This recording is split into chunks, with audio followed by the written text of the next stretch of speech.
जो व्यक्ति अपना कल्याण चाहता है साहब, वो व्यक्ति कभी भी पराई नारी को ना देखे। आप लोग ध्यान से सुनो और यही संस्कार बच्चों को देना। जो व्यक्ति संसार में पराई स्त्री और पराये पुरुष से बच गया या बच गई, स्त्रियों के लिए पर पुरुष और पुरुषों के लिए पर नारी, जो स्त्री पुरुष पराई स्त्री और पराये नारी से बच गए, पर नारी पर पुरुष से जो बच गया, उसका मोक्ष जरूर हो जाएगा, उसकी सदगति जरूर हो जाएगी।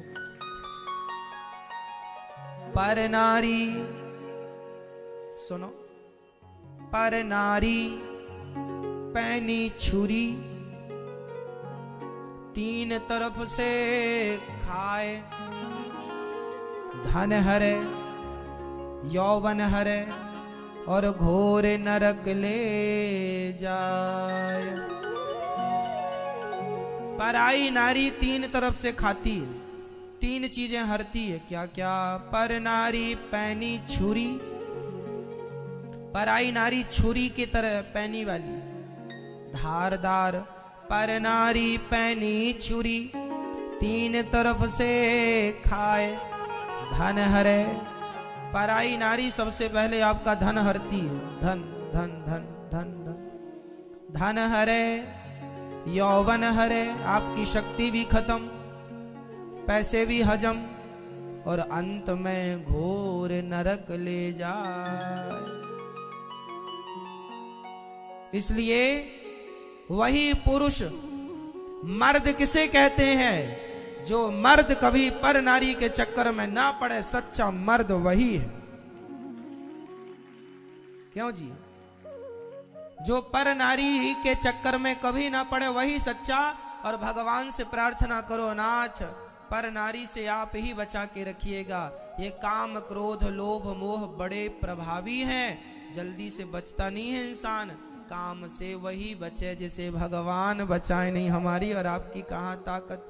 क्रोध से वही बचे जिसे भगवान बचाए, लोभ से वही बचे जिसे भगवान बचाए। एक बार चैतन्य महाप्रभु जगन्नाथपुरी में थे और वहां का बढ़िया प्रसाद खाया करते थे और बढ़िया कीर्तन किया करते थे। हरे कृष्ण कृष्ण कृष्ण हरे हरे, हरे राम राम राम हरे हरे।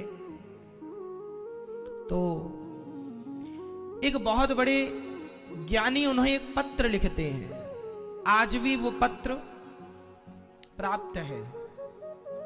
एक बहुत बड़े ज्ञानी ने चैतन्य महाप्रभु को एक पत्र लिखा कि चैतन्य महाप्रभु जी सादर प्रणाम, ये बताओ कि दाना दुनका जे खाए,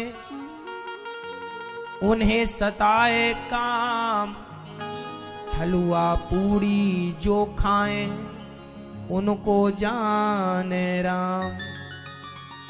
उन्होंने कहा कि चिड़िया दाना दुनका खाती है, सूखा रूखा खाती है, फिर भी उसे काम सताता है। चिड़िया को, पक्षी को, कुत्ते को, बिल्ली को, इन्हें काम सताता है। तो आप ये बताओ कि आप तो वहां बढ़िया ठाकुर जी का प्रसाद चकाचक वाला खाते हो, तो आप कैसे बचे हो काम से? चैतन्य महाप्रभु जी से सवाल हुआ, पत्र के द्वारा किसी ने कहा। तब चैतन्य महाप्रभु ने कहा, सुनो भैया जी, तुलसी बिरवा खेत की, सींचत ही मुरझाए, राम भरोसे जो रहे, पर्वत में हरियाए। काम क्रोध लोभ मोह उन्हीं को परेशान करते हैं जो संसार से रिश्ता रखते हैं, और जो ठाकुर जी से रिश्ता रख लेते हैं फिर काम क्रोध लोभ मोह उन्हें कदापि परेशान नहीं करते। इसलिए कहा कि सब नातन को सब द्वारन को छोड़कर आयो तेरे द्वार, हे वृषभानु की लाडली निक मेरी ओर कौन बचेगा? जिसे भगवान बचाना चाहे, नहीं तो संभव नहीं। काम क्रोध लोभ मोह में सब डुबकी लगाते हैं। ये काम महाराज ने किसी को नहीं छोड़ा, क्रोध ने किसी को नहीं छोड़ा, लोभ ने किसी को नहीं छोड़ा। लोभ सबके अंदर है, क्रोध सबके अंदर है, और काम सबके अंदर है, सबके अंदर। पर चैतन्य महाप्रभु कहते हैं कि जो भगवान की शरण में है, जिनके अंदर राम जी बैठे हैं, तो भगवान राम जब धनुष बाण लेकर अंदर बैठ जाएंगे तो काम क्रोध की क्या मजाल के वहां चले जाएं। भगवान धनुष बाण लिए बैठे, भाग जाएंगे सारे चोर और चक्के, है ना। इसलिए जरूरी नहीं है कि बहुत ज्यादा चकाचक खाए आदमी तो उसको काम सताए, ना जी। शेर देखो ना, शेर कितना ज्यादा खाता है और मांस कितना सारा खा लेता है, लेकिन उसे नहीं सताता काम। वो साल में एक बार भोग करता है शेर। कंट्रोल उसके अंदर, कंट्रोलिंग पावर उसके अंदर बहुत ज्यादा, शेर के अंदर।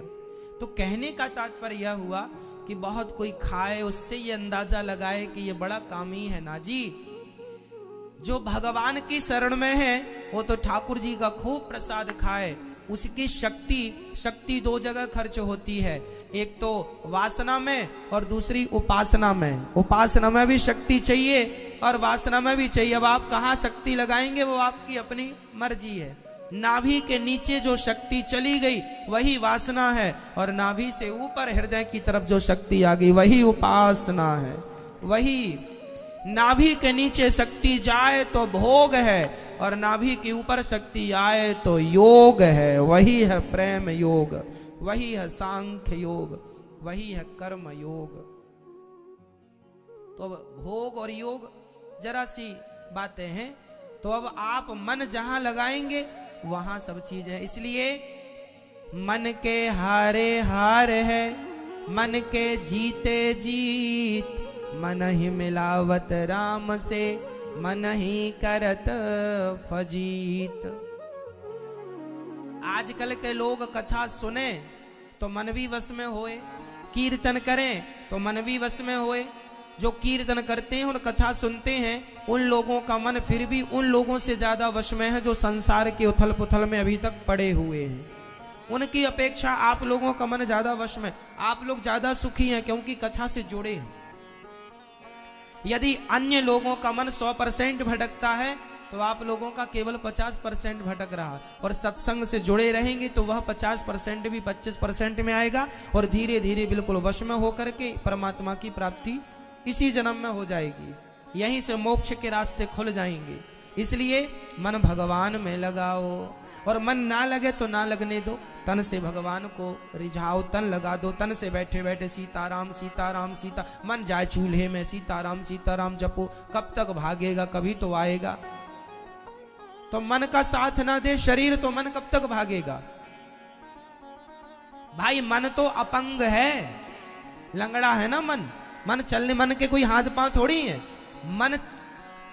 मन सोच तो सकता है कि वहां जाना है, पर जाना तो पांव को ही है। तो शरीर साथ ना दे मन का तो मन की कोई मजाल नहीं, कोई ताकत ही नहीं उसकी। इसलिए मन यदि भटक भी जाए तो अपनी बुद्धि से अपने शरीर को कंट्रोल में रखिएगा, ताकि आप बुरी जगह से बच जाएं और बुरे विचारों से बच जाएं।